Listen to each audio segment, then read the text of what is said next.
Hello friends, कैसे आप लोग। कैपिटल क्लाइंबिंग में आप सभी का स्वागत है। फ्रेंड्स, यहाँ पर बात करते हैं अगर पिछले कुछ वीडियोस के बारे में, तो हमने यहाँ पर बनाया था एक वीडियो जो कि यहाँ पर मोस्ट वेल्थ डिस्ट्रॉयर स्टॉक है, जो कि आईपीओ थे यहाँ पर पिछले एक साल के। उनसे भी पहले यहाँ पर बनाया था एक लार्जेस्ट लिस्टेड आईपीओ वाली कंपनी थी, उसके Q3 के रिजल्ट यहाँ पर आते हुए दिखाई दिए। उससे भी पहले यहाँ पर बिरला ग्रुप की बहुत ही बढ़िया कंपनी थी, उसके बारे में बात किया। और उससे भी पहले FIS और DIS की एक्टिविटी का एनालिसिस किया।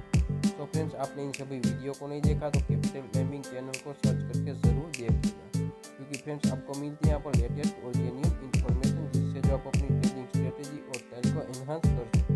अभी तक आपने चैनल को सब्सक्राइब नहीं किया तो उसको भी सब्सक्राइब कर दीजिएगा, ताकि हमारे लेटेस्ट वीडियो की नोटिफिकेशन आपको सबसे पहले मिले। आइए फ्रेंड्स, अब हम बात करते हैं हमारे आज के लेटेस्ट वीडियो के बारे में। तो यहाँ पर जो पूरे मार्केट की बात करते हैं तो यहाँ पर सबसे हॉट टॉपिक बना हुआ है वो है रशिया और यूक्रेन का यहाँ पर एक तरीके से क्राइसिस। क्योंकि यहाँ पर जो रशिया ने यूक्रेन में इन्वेजन किया है, तो उसकी जो यहाँ पर बहुत ही बातें निकल करके आ रही है, और वहाँ पर बताया जा रहा है कि इंडियन इकोनॉमी पे इसका क्या इम्पैक्ट देखने को मिलेगा। तो फ्रेंड्स, यहाँ पर एक बहुत ही बड़ा ग्लोबल प्लेयर है जिसने जो यहाँ पर एक आर्टिकल पब्लिश किया, और उसमें बताया गया कि किस टाइप के इकोनॉमिक चेंजेस यहाँ पर इंडिया में देखने को मिल सकते हैं रशिया और यूक्रेन के इन्वेजन की वजह से। तो चलिए फ्रेंड्स, अब हम उस आर्टिकल को देखते हैं कि वहाँ पर क्या सिचुएशन निकल करके आ रही है। सो फ्रेंड्स, अब हम आ चुके हैं यहाँ पर इकोनॉमिक टाइम्स की वेबसाइट पे, और यहाँ पर एक आर्टिकल पब्लिश हुआ, उसके बारे में बात करते हैं। तो यहाँ पर बताया गया कि इंडिया की जो इकोनॉमी है वो फेस करेगी हेडविंड्स, यानी कि यहाँ पर एक तरीके से प्रतिकूल पवन, यानी कि यहाँ पर प्रतिकूल इकोनॉमिक कंडीशन को फेस करने वाली। इसका ऐसा मीनिंग होता है हेडविंड का वर्ड का। और यहाँ पर एम्ड यानी कि एक यूक्रेन के क्राइसिस की वजह से। ऐसा जो यहाँ पर एम के ग्लोबल बहुत ही बड़ा यहाँ पर एक तरीके से ग्लोबल प्लेयर है, रिसर्च हाउस, उसने बताया है। उसके अलावा फ्रेंड्स देखते हैं कि फर्दर क्या यहाँ पर कमेंट्रीज निकल करके आ रही है, इसकी यहाँ पर एक तरीके से उसकी बात करते हैं। तो फ्रेंड्स, यहाँ पर बताया गया कि India could face economic headwinds. यहाँ पर उसमें यहाँ पर फोर्थ क्वार्टर में ऐसा बताया गया, और उसकी वीकनेस ही जो यहाँ पर स्टील होगी यहाँ पर नेक्स्ट क्वार्टर में, यानी कि जो यहाँ पर एक तरीके से नेक्स्ट क्वार्टर में भी इसकी इम्पैक्ट देखने को मिलेगी, ऐसा यहाँ पर बताया गया। और यहाँ पर बताया गया कि रशिया का इन्वेजन जो हुआ है यूक्रेन में, वो यहाँ पर ग्लोबल ग्रोथ को स्लो कर रहा है, और यहाँ पर फेंस कर रहा है इन्फ्लेशन को, यानी कि इन्फ्लेशन को भी इंक्रीज करेगा। क्योंकि यहाँ पर ऑयल के प्राइसेस की बात करते हैं और दूसरा डिफरेंट टाइप ऑफ कमोडिटीज की, तो वो हाइक होने वाला है। यहाँ पर ऐसा हमें कि ग्लोबल फाइनेंशियल सर्विसेज का यहाँ पर एक तरीके से दावा है अपने रिसर्च रिपोर्ट की वजह से। उसके अलावा फर्दर बात करते हैं तो यहाँ पर बताया गया कि फोर्थ क्वार्टर का इम्प्लाइड ग्रोथ है वो यहाँ पर एक तरीके से लाइकली टू बी सब्सटेबल होगा 5% से। तो यहाँ पर एक तरीके से ऐसा भी यहाँ पर ग्लोबल यहाँ पर मार्केट से यहाँ पर कमेंट्रीज निकल करके रहे इंडिया की तरफ से। ग्लोबल मार्केट से ऐसी कमेंट्रीज निकल करके रहे इंडियन इकोनॉमिक ग्रोथ के बारे में। ऐसा यहाँ पर उसके लीड इकोनॉमिक एडवाइजर है माधवी अरोड़ा, उन्होंने बताया है। फ्रेंड्स, यहाँ पर फर्दर बताया, यहाँ पर बात करते हैं तो यहाँ पर बताया कि यहाँ पर could see bump down in the first quarter of the next fiscal because of the Ukrainian impact in Mumbai based economic state. तो यहाँ पर जो यहाँ पर फर्स्ट क्वार्टर में उसको डेफिनेटली इम्पैक्ट देखने को मिलेगी, जो कि यहाँ पर स्टार्ट होता है यहाँ पर एक तरीके से 1 अप्रैल से लेकर यहाँ पर 30 जून तक। तो आपको उसको भी कंसिडर करके चलना होगा। आइए फ्रेंड्स, अब देखते हैं यहाँ पर फर्दर क्या कमेंट्रीज निकल करके आ रही है।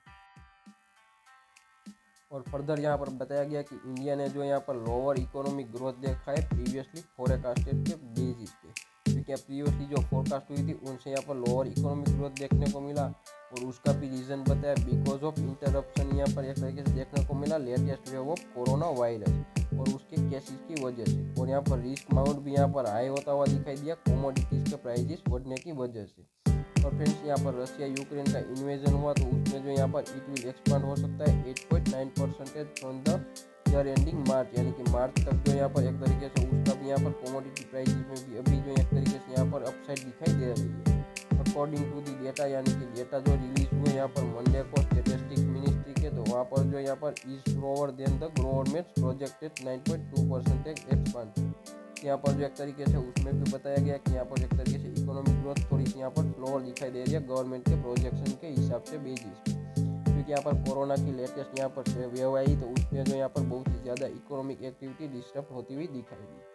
और उसके अलावा बात करते हैं तो पोटेंशियल ट्रेड डिस्ट्रप्शन होंगे, क्योंकि यहाँ पर कुड बी एक्सपेक्टेड है in energy and other commodities as fall out of the Ukraine crisis, यानी कि इस क्राइसिस की वजह से अभी भी जो ज़्यादा यहाँ पर पोटेंशियल फॉल आउट दिखाई देगा डिफरेंट टाइप ऑफ एक्टिविटीज। और उसके अलावा भी यहाँ पर फर्दर बात करते हैं तो यहाँ पर बताया गया है कि एनर्जी प्राइस जो है वो स्टॉक कर सकते हैं और may resolve in the coming month. यहाँ पर एक तरीके से थोड़ी सी यहाँ पर एक तरीके से उसको देख के चलना चाहिए।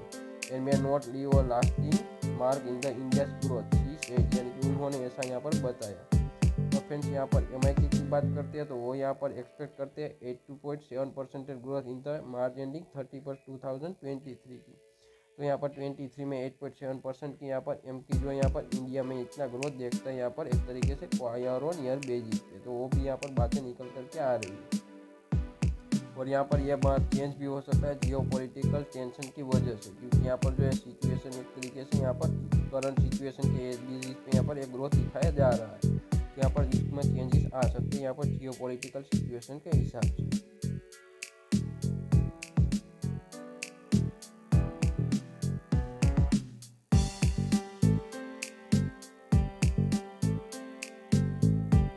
यहाँ पर बताया गया कि she didn't see India central bank reacting immediately on interest rate, यानी कि यहाँ पर जो इंटरेस्ट रेट चल रहे हैं यहाँ पर रेपो और रिवर्स रेपो, तो उसमें जो यहाँ पर एक तरीके से इमीडिएट चेंज नहीं हो सकता है, ऐसा उसको दिखाई दे रहा है। और यहाँ पर एक तरीके से मुझे भी लगता है कि यहाँ पर इंडियन बैंक जो अपने रेपो और रिवर्स रेपो रेट को जो यहाँ पर अभी करंटली अनचेंज रखेंगे, क्योंकि यहाँ पर MPC की मीटिंग होगी, वहाँ पर उसके डिसीजंस लिए जाते हैं, जो कि आपको भली बात ही पता है।